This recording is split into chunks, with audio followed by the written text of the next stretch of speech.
The following is a Candlepin Stars and Strikes rebroadcast featuring some of our most memorable programs.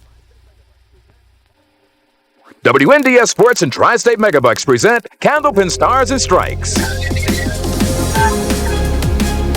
Oh, look at this. Look at it! He got it! Ready for a fair! Candlepin Stars and Strikes is sponsored in part by Washington Toyota Dodge Nissan. Looks good. Looks good. That's good to go. It's a Candlepin Stars and Strikes is produced in conjunction with the New Hampshire Candlepin Bowling Association. And now your hosts, Doug Brown and Dan Murphy. Hi, everybody, and welcome once again to another Sunday edition of Candlepin Stars and Strikes here on the Winds in New England. So happy that you could take time out to join us today. I'm Doug Brown, along with Dan Murphy, and this is week 3 of our first series of the year, which makes this semifinal week, and we have a pretty good match lined up. A couple of guys who have done a lot of Candlepin bowling over the years, and although Bob Kelly has the advantage and experience here, Phil Clough won a tight match last week. Absolutely. It's closer than the final score indicated. It was 30-some pins, but it was decided in the last 3 or 4 boxes, and he's got a tough one this week in Bob Kelly. All right, let's meet our 2 bowlers. First of all, our number 3 seed from Warren, Massachusetts, came up with his win last week, Phil Clough. Okay, Phil comes in averaging 115, has a high single of 206.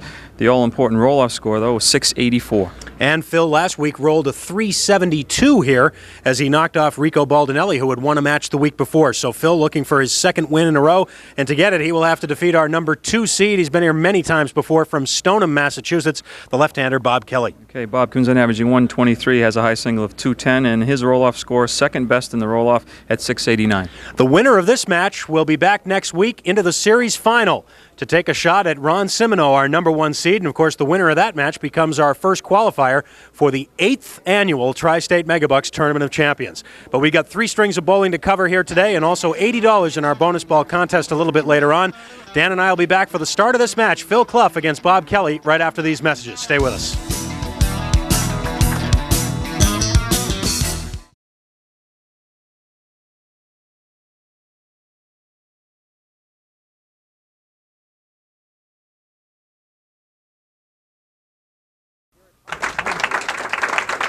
It is semifinal week here at Park Place Lanes. Welcome to Candlepin Stars and Strikes. Our top 3 seeds remain. Phil Clough with that 684 roll-off score, followed it up with a win last week against Rico Baldinelli. So today he gets a shot at number 2 seed Bob Kelly, and the winner of this one will face Ron Simino for the championship next Sunday.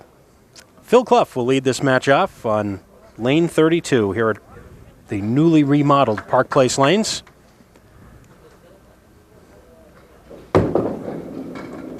Brand new look here. Looks terrific at Park Place.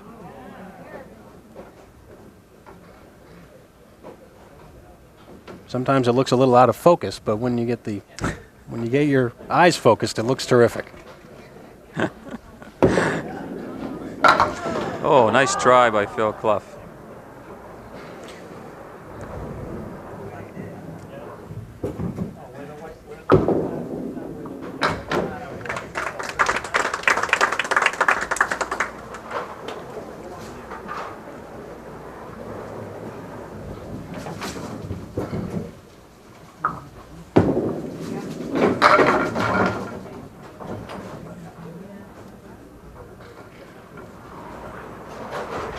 One of the things that's changed here because of the remodeling is our vantage point here from behind the bowlers has changed a little bit, and I like this new view that we have. I have to say I do too.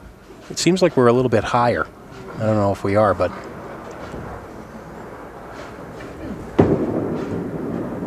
Pair of 10s for Phil Clough.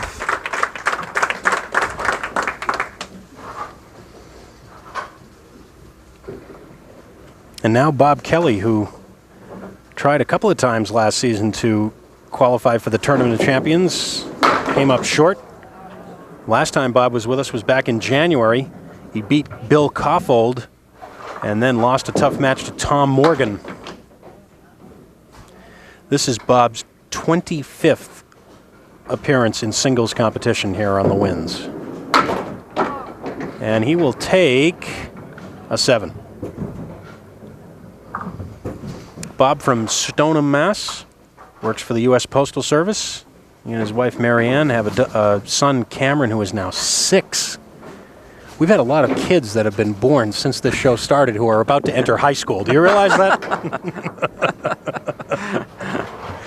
Not quite that bad, but it's getting close. I guess we have to worry when somebody comes and says, "Come on, Grandpa Bobby." Then we've been here a little long. No, then we have to worry if somebody says, "Well, my mom or dad used to be on the show." Yeah. That way we know we've been here a while. We're still looking for our first mark with the 2 bowlers. 10 box for Bob Kelly. A 3-pin advantage now for Phil Clough after 2 frames.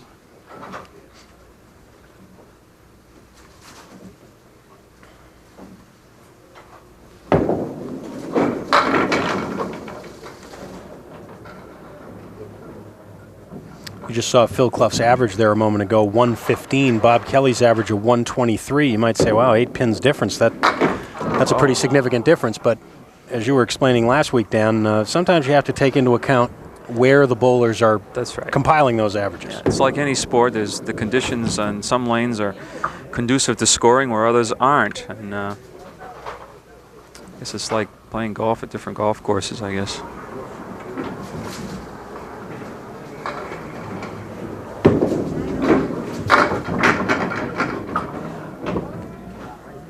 Phil will shoot at the 2 and the 8.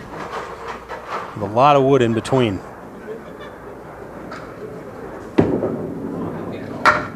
No. Not enough wood, or too much, I should say, probably. Left the 8-pin. Everything just flew to the right and left, and nothing came close to knocking down the 8-pin. And it's still there. Couple of 9s. Let's see what happened with that wood. Just sprayed right and left, right around the 8-pin. Bob Kelly back in the pocket this time. Solid 5-pin, and that wood getting troublesome. Yeah, I would say he has to come up on the left of the piece of wood, but let's see how Bob Kelly plays it. I don't think from this angle he can see the 5-pin. No, he's going left. Just far enough left. For the first spare. Actually, I think the ball may have carried the pin. First mark of the match. Bob with the fill. Missing the head pin this time. And he's still taking them one at a time, and he's got 6. 1, 2, 8, and 10 left. Piece of wood behind the 1 and the 2. Well, that's a pretty good break right there when you consider the first ball that he threw. Certainly could not have expected a leave that good. No, he cashed in on the break by converting those 4 pins for his second mark.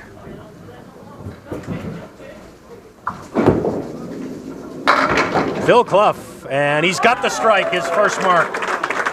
Just stripped that 6-pin from behind. 10-pin went down and just came around and kicked the 6-pin. Watch this. There goes the 10, and the 10 kicks a piece of wood forward and knocks down the 6. Looking for the double, and that could go. Yes. Well, Phil only had 1 strike all last week. He had 10 spares and 1 strike. Now he's got a double.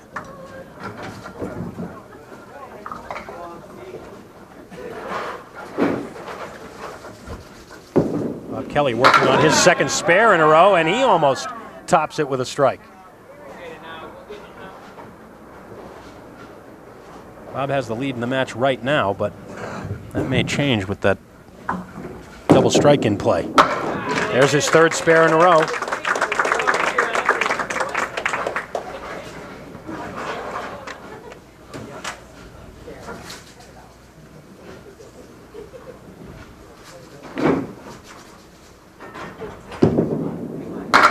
Back on the head pin, a little full. 6 to go. Oh, he gets away with it. He was a little full on the head pin. Not only did he get the 6 to go, but it fell in exactly the right spot. Yeah, watch this pin. That's way out in front now. No problem with Bob. 4 spares in a row for Bob Kelly. We'll see if that's enough to neutralize the double strike. Here's the most important ball right here. The first ball on a double strike counts triple. So it's very critical. Oh, he pulled it.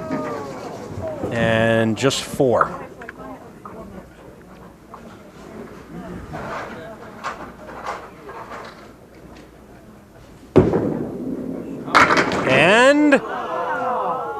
Not quite. Gets a tap on the 10 pin, but not enough to knock it over. So Bob Kelly will retain his lead through the double strike, it appears. 10 for Phil. Gives him 91 through 7. Not bad considering he only has 2 marks, but big double strike.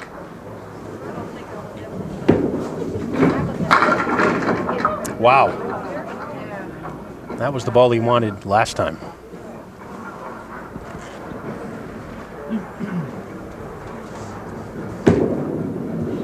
Oh boy. Just badly to the left on that one.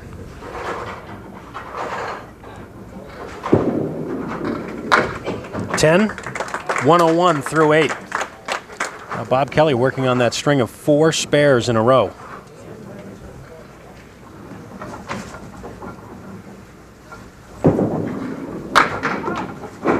Saw Bob's roll-off score a minute ago, 689. He finished second, but he was 48 pins behind Ron Simino.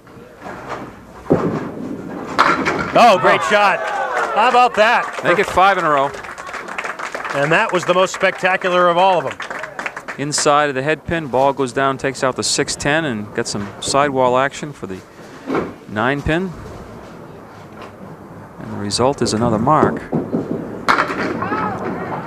That ball skipped on the lane a little bit, and it actually wound up in the pocket, but not a great leave. The 4, 9, and 10. Seemed like it might have taken a little bit off the ball. Those first 7 pins went down in a hurry. But 4, 9, and 10. Oh! Wow! He got the ball twice coming back to get pins. He got 2 pins with the ball coming back. Watch it. 1, 2. Well, if you can keep the ball on the lane. That's right. Once it hits a fair piece of wood, it can go anywhere it wants to. And it's still alive.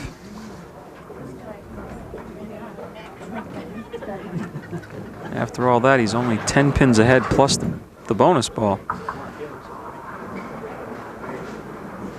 Phil Clough looking for his first spare of the match. He has the double strike, but that's it.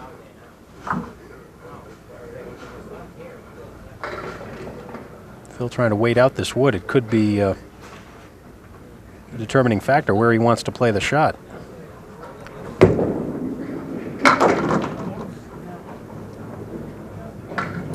Ball didn't quite break far enough to the left as he anticipated it might. That was a little better, and of course the 10 box. You know, Phil is pinning well as he usually does. He has just the 2 9 boxes, but I'd like to get some more marks up on the board. There's one, another strike. Everything moving from right to left on this shot.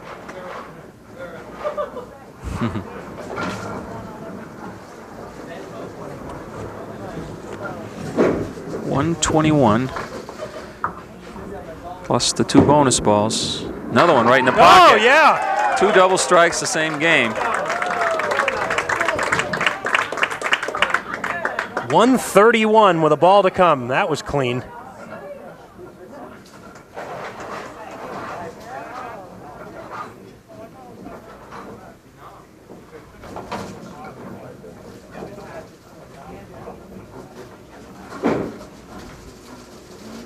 One ball remaining. Another one, a little heavy that time. 137. Well, now if I had told Phil before the match that he was going to throw a 130, or that he was going to have no spares in the first game and throw a 137. He probably wouldn't believe you. Meanwhile, Bob Kelly is working on 6 spares in a row. And a chance for another one.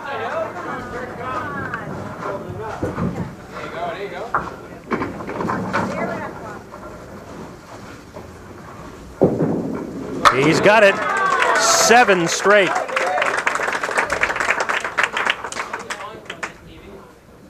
All spares for Bob. All strikes for Phil in this first game.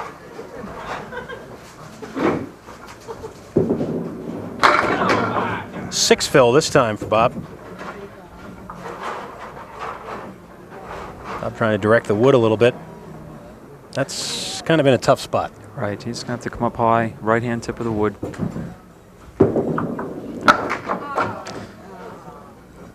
So the streak ends at 7 in a row. Bob will have the lead, but not by much. It'll be a 9 box. A good effort, though, on the split. And after all that, Bob Kelly with a 144, and he leads by 7. Very unusual match so far. We'll be back with Game 2 in a minute.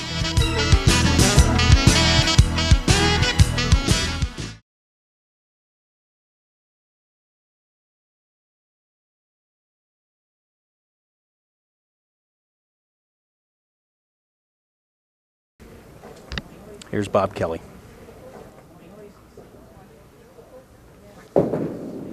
Starting Game 2 with a 7-pin lead, and he tacks on a strike, his first of the day. See the replay. Bob had 7 consecutive spares in the first game. That's his first strike. There's no doubt about that strike. And that one punched right through the heart.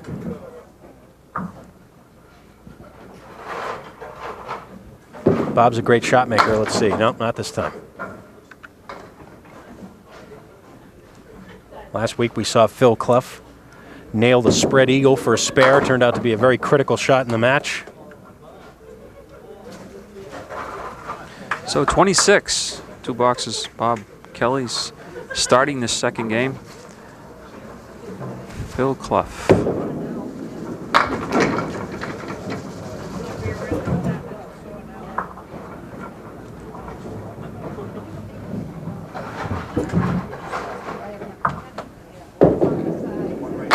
And the spare on the 4 horsemen. Nicely done by Phil Clough.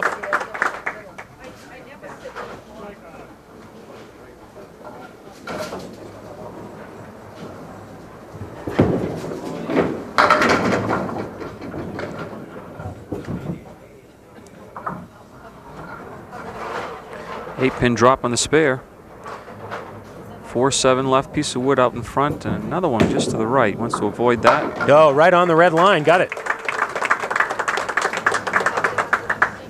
2 in a row for Phil Clough. His first 2 spares of the match.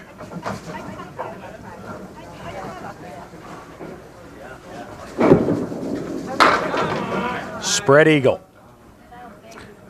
You talked about it, Doug.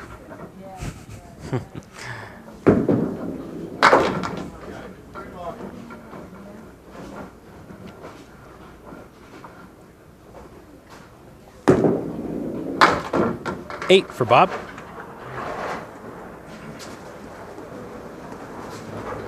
Don't forget, next weekend we'll have 2 more brand new shows here on the Winds of New England. Saturday at noon, Candlepin Skins. And then next Sunday at noon, our first championship match of the year here on Stars and Strikes. It'll be the winner of this match against Ron Simino. Oh, nice shot on the triangle. Bob Kelly putting a spare up in the 4th. Dreaded triangle. Always seems to be a tough shot. Clip that 3-pin right off the side kick. Perfect shot for the 6. And Phil Clough, strike on spare. And what a start he is having here. That would look like he was flush on the head pin. Looked like he was going to be left with a 4-6. Watch, those are the last 2 to go down right there. Sidewall action gets the strike on spare, as Doug said. And now looking to make it 3 or 4 marks in a row. He's already got 3. And a possibility with the wood swinging around behind the 2-pin.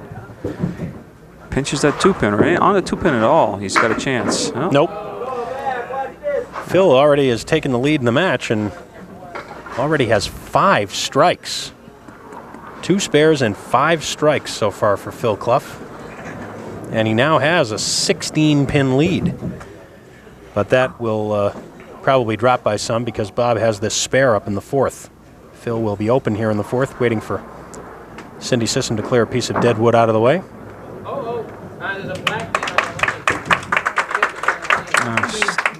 And we're going to have Cindy go back.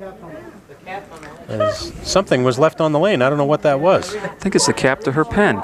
Is that right? Yes. We've never told her when she goes down there to leave her pens at home. Don't leave the pen on the lane. Well, Cindy won't hear the end of that for a while. That's right. And after the long wait, Phil converts the 10, and that takes us to the break. We'll make sure Cindy puts a little string on that pen, and we'll come back after the break to Park Place Lanes.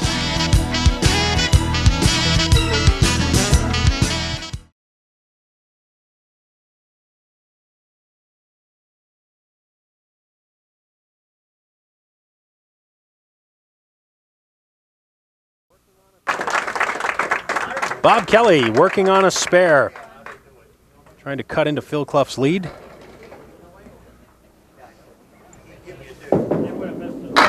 And he does with a 9-drop, leaving a solid 3-pin. Cuts the lead to 7 pins overall. And another spare for Bob. That is 9 spares for Bob Kelly now at the halfway point of this match.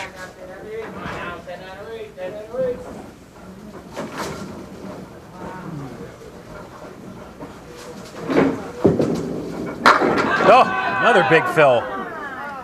But neither the 9 or 10 pin go over. They weren't even touched, were they? I don't think so. Oh. Sitting almost directly behind Bob Kelly in this, from our new vantage point here, and that ball looked like it was dead in the 1-3 pocket. Actually it was, but it just didn't carry the 9 or the 10. Well, he's gonna try to negotiate this wood. Not quite.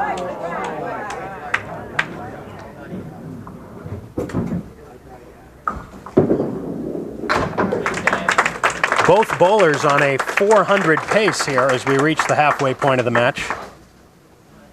It's Phil Clough in the lead, as you see, but he's opposite a mark here in the 5th. This time he didn't get away with a full hit, right through the middle, 1, 5, and 8.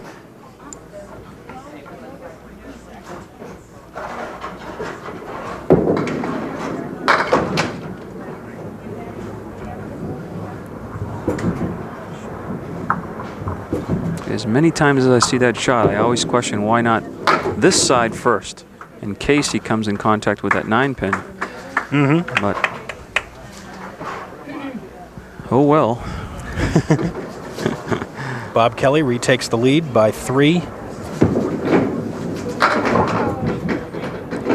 Phil Clough could take it right back if he gets a mark here, but he's shooting at the 3, 7, and 9.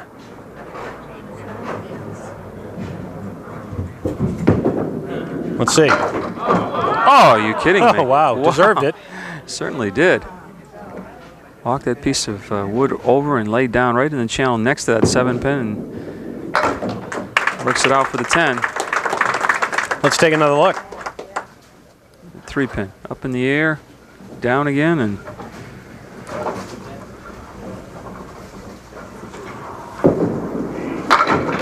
Bob Kelly will shoot at the triangle.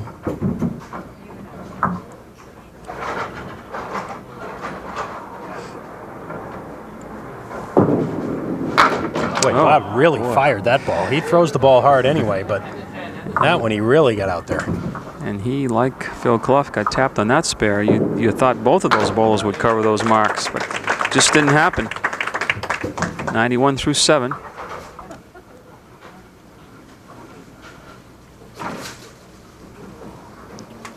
Both bowlers 2 spares and a strike in this game.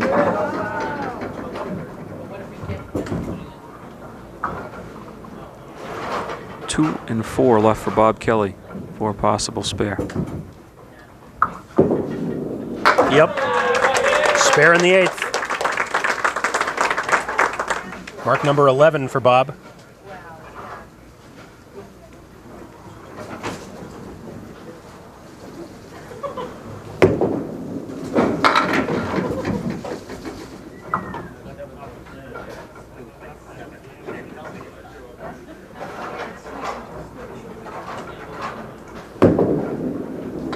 Phil Clough can't carry the 7 pin.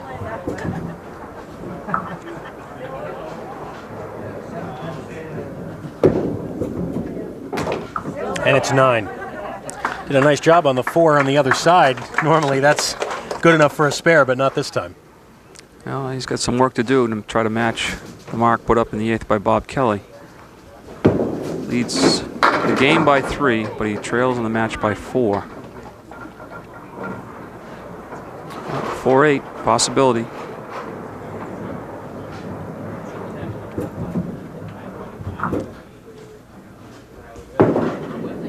And got it. Perfect split of the 2 pins. That's only Phil's 3rd spare. He is right in this match because of the 2 double strikes earlier.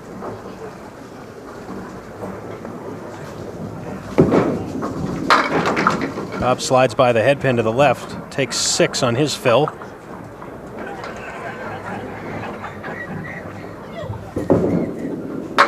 And no. Missing that head pin. Twice.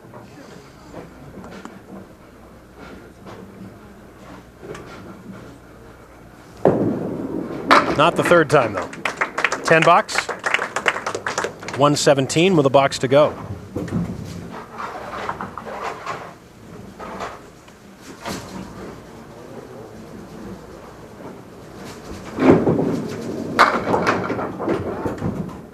And Bob will have a little more challenging shot here. The 1, 4, 7, and 9 with some wood.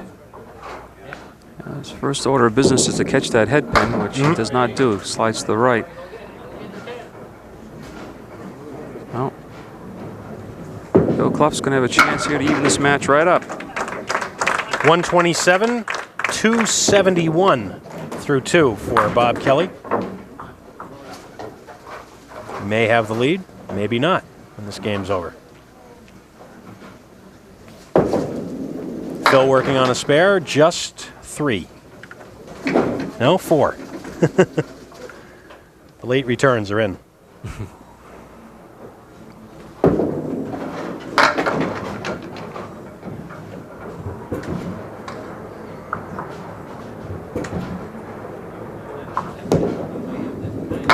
Oh, Phil going for the 10 box, and he gets it. Playing a nice shot on the head pin there.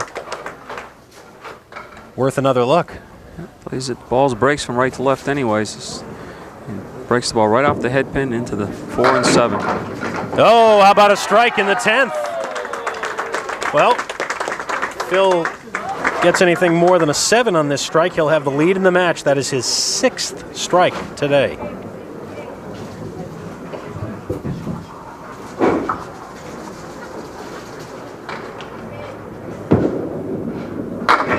Another good-looking ball.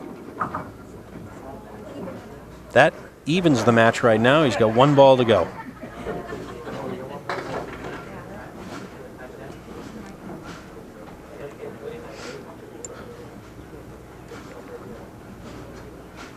Wood flattens out for him. He'll play the wood and grab 2 anyways, maybe 3. Got him. Spare on strike in the 10th. Phil Clough retakes the lead in the match. 275 to 271. Tight one. We'll be back with Game 3 in a minute.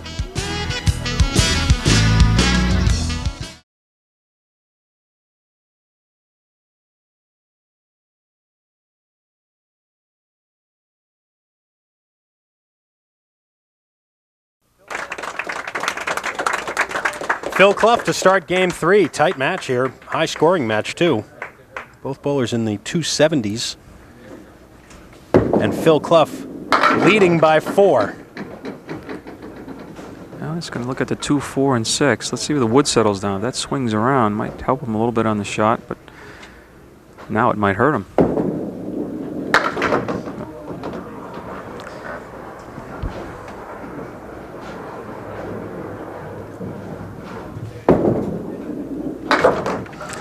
Phil Clough with 10 marks so far, 6 of them strikes.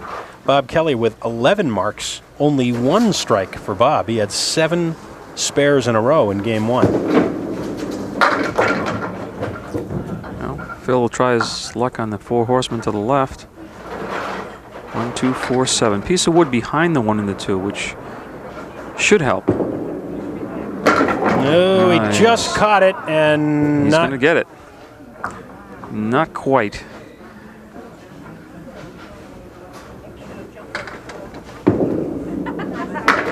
Couple of 10s. Not happy with himself there. He knew he had the help of the wood behind the 1 and the 2 and just didn't catch enough of the head pin.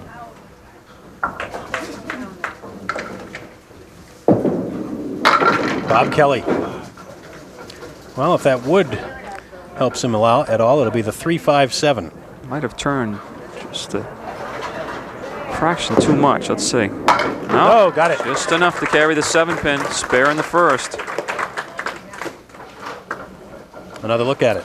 I should just catch the head, that 7 pin. Anything over 4, and take the lead.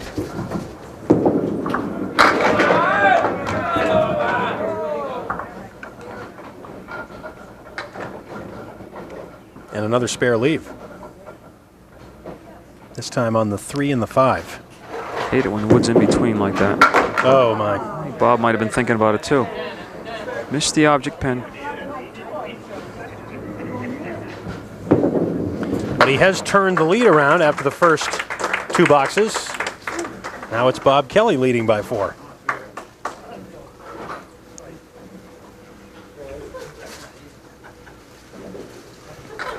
Phil Clough really with the strike ball working today. It's kept him in the match. Is this another one? No, it falls the other way. He'll shoot at the 4 pin.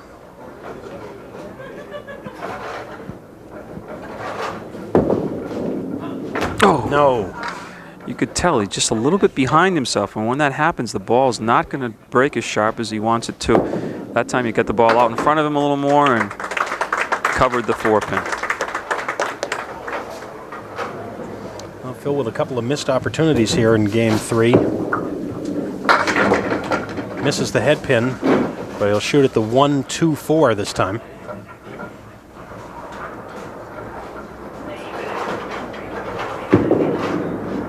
Got it.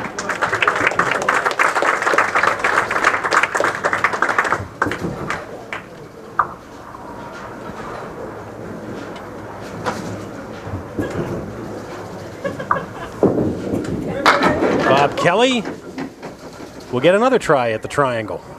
He's had 2 or 3 of these already.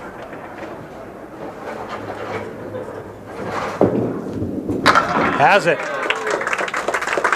Spare in the 3rd. This is that sidewall effectively on those triangles.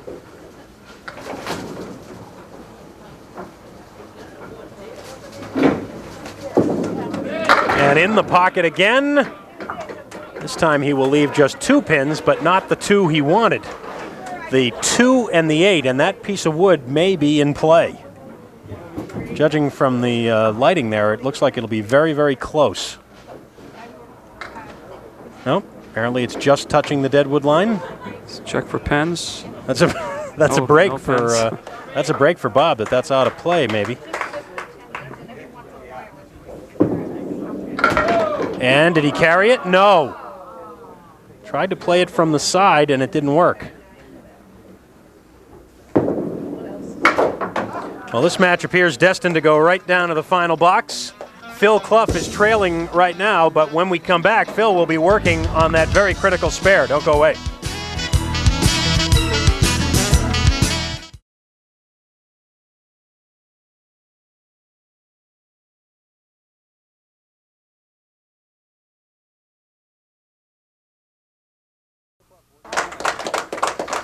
Phil Clough working on a spare.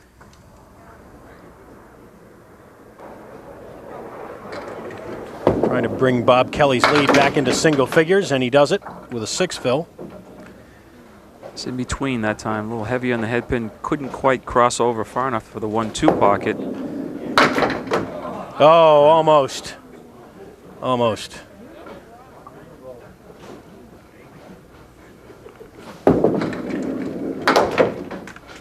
$9 for Phil. 55 at the halfway point.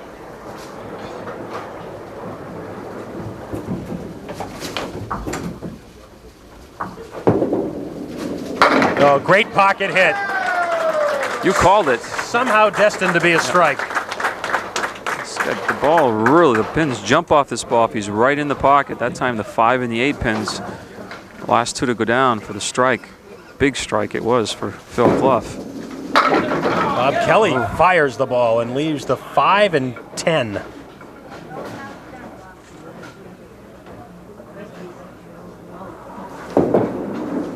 Oh, almost. Good bid there on the 5-7. I was talking about 5 and 10s the other day with a couple of friends of mine. We were saying how the old 5 and dimes have been replaced by those everything for $1 stores. That's how long it's been. 64 for Bob. Carries a 5-pin advantage into the 6th frame, but he's opposite a strike and almost got one of his own. And Wood rolling toward him, which means Cindy will have to make another trip down toward the plate. Bob will have time to think about this shot. He is somewhat blocked on the 7-pin, but it looks like the angle will be fairly good. That front piece of wood is turned just to the right enough. I think you want to take both pieces. You get 2 shots at it. That's what he's going to do. Huh? Oh, wow, jumped right over that second piece. But that gives him a markup, at least in the 6th, opposite the strike by Phil Clough.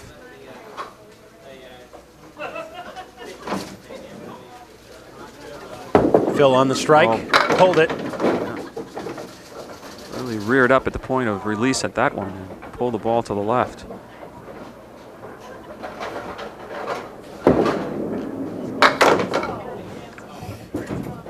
Seven on the strike. See the look on his face. He's not happy with that. Missing the head pin twice with the first 2 balls, and that was the Phil on the strike. And again, just 8.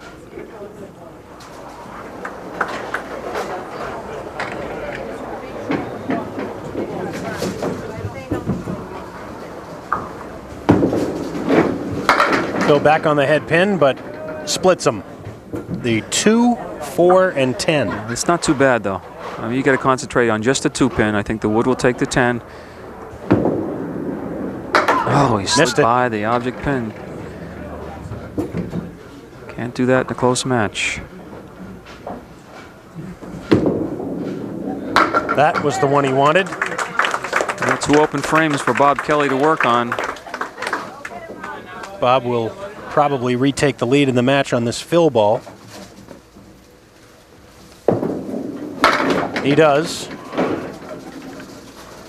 He was fortunate that didn't end up being more of a split than it already is. But he does have some wood to play with. And he's trying to motion that one in the back to move up, because he knows as hard as he throws, the ball is going to probably go up and over the wood. Now, whether the front piece stays in play, let's see. Now, jumped up over and got one of the 2, but left the 7-pin. You know, it's almost worth a shot of slowing your ball down. But sometimes when you do that, you lose your accuracy. So let's see what happens. See, it actually goes up and over those 2 pieces of wood at first, and then they kind of deaden the movement of that wood. 91. Big box here for Bob. And he throws a huge strike in the 8th. The lead was 7, but now he's thrown a strike in the 8th opposite Phil's 10 box. Only the 2nd strike that Bob has thrown. That's a big one right there. Phil Clough for his final 2, and again missing the head pin. I would say he's going to have to convert this. Bob already leading by 7 and with a strike working.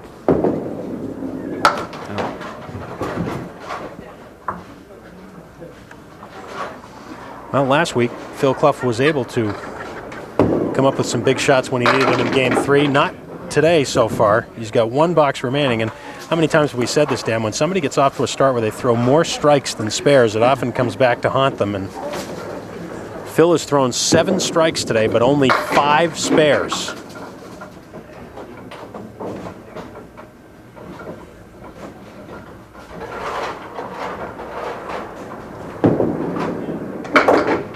And can't buy one in the 10th. So Bob Kelly will be able to pin his way to victory as he steps up for his final 2. A 109 for Phil Clough and a very respectable 384, but I don't think that's going to be good enough. Bob Kelly already at 372.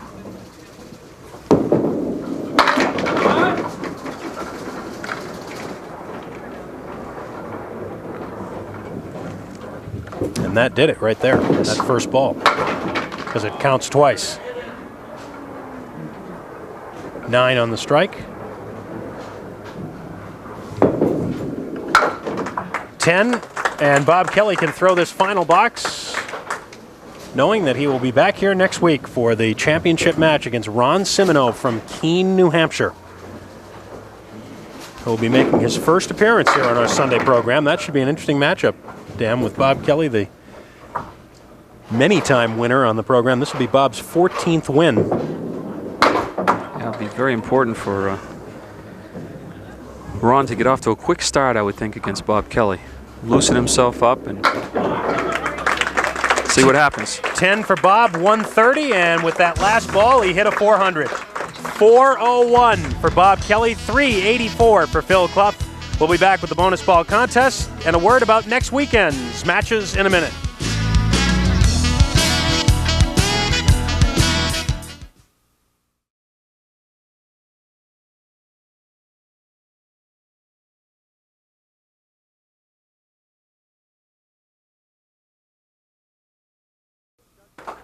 Welcome back to Park Place Lanes. Doug Brown along with Dan Murphy, and our semifinal match, first one of the year in the books. And Phil Clough needed to make some shots at the end, wasn't able to do it. Bob Kelly, tough competitor. He came to play that first game with 7 spares in a row and was able to keep fighting and keep battling back to win it. Yeah, you know, after it's all said and done, you look at it, he's got 400. When he was bowling it, you didn't know it. He just goes about his business. And, yeah, Phil needed some marks down the stretch, just wasn't able to get them. And Bob prevails today. All right, let's talk to both bowlers. First of all, our third place check for this series. A round of applause for Phil Clough from Warren, Massachusetts.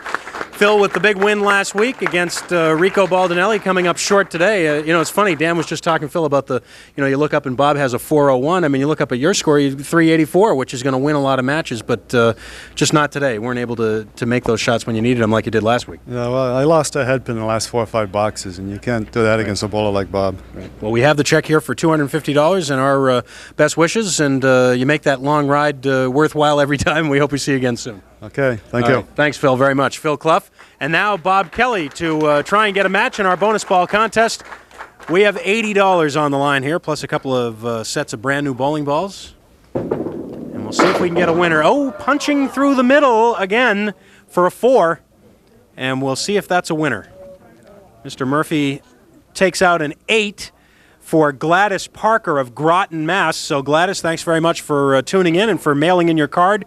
We'll be sending you a consolation gift from N&R Trophy Company of Winchendon and also from all of us here at WNDS. And Mr. Kelly, congratulations. Good to see you for the new season, and kind of a quiet 401, although you did have the 7 in a row in the first game. I think Phil ate his Wheaties this morning. He's pounding those strikes down. I don't know what happened to my strike ball, but those marks add up, and I got a cluster of them and a roll right off the gate, and Phil came right back. We've been talking about that over the course of the years, about throwing a lot of spares versus throwing a lot of strikes. What would you, I mean, obviously you'd like to throw a lot of both, but if you're doing one or the other, it seems spares can often hold you better in a match. Well, perfect example today. You know, I threw, what, 1, 2 strikes and 10 spares, so the spares, you know, you get the better chance of getting a strike feel on them.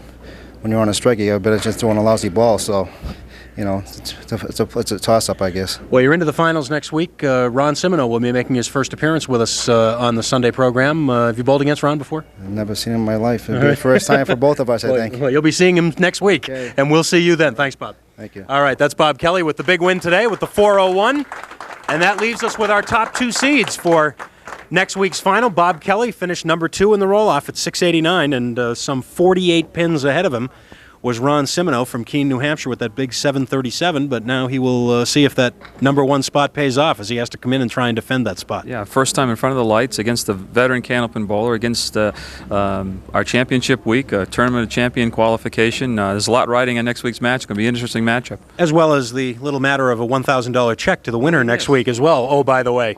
So be sure and be with us next weekend. Saturday at noon, we'll have Candlepin Skins from the Londonderry Bowling Center.